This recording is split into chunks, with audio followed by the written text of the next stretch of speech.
Vous pensez qu'un hélicoptère sans son rotor arrière est voué immanquablement à un crash? Voici la solution à ce problème. Mais avant ça, je vous invite à vous abonner et à mettre un j'aime si mon conseil vous a aidé. Dans cet extrait, une roquette a tapé mon rotor arrière, ce qui par chance n'a pas endommagé le reste de mon hélicoptère. Donc dans une situation telle que celle-ci, je vous conseille de garder un maximum de vitesse et de partir le plus vite possible de la zone de combat. Même si vous deviez déposer des troupes, votre hélicoptère passe en priorité. Les très bons pilotes peuvent réellement impacter le cours de votre partie dû au fait qu'ils peuvent déposer des troupes à peu près partout. Donc l'entretien de votre véhicule est primordial. Bon, revenons-en à nos rotors. Vous pouvez voir que même sans celui-ci, je peux quand même faire du rase-mode comme si je possédais encore mon rotor arrière. Bien évidemment, la maniabilité de votre hélico sera impactée, mais avec un peu d'expérience, vous pourrez aisément contrer ce problème. Maintenant qu'on est plus ou moins hors de danger, on va chercher une base qui est assez safe, avec une marge de manœuvre assez large. Pour l'atterrissage, vous devrez être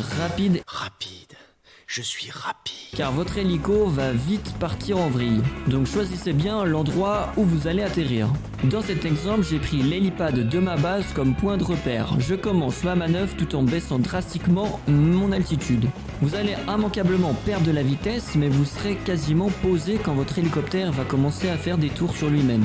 Vous pouvez voir dans cet extrait que je fais des tours, mais cela ne m'empêche pas de me poser tranquillement. Bon, maintenant on va partir sur l'exemple où vous avez fait un atterrissage trop brusque et vous avez pété votre rotor arrière. Le but est de prendre de l'altitude le plus rapidement possible. Ensuite, vous devrez faire un mouvement de bascule pour que votre hélicoptère se repositionne. Une fois que vous sentez qu'il part dans une direction, c'est là qu'il faut le maintenir dans ce cap pour reprendre de la vitesse et reprendre le contrôle de votre hélicoptère. Je ne prétends bien sûr pas être le meilleur pilote du jeu, mais si ce tuto vous a aidé, alors je vous invite à venir sur ma chaîne Twitch. Et sur ce, bon vol pilote!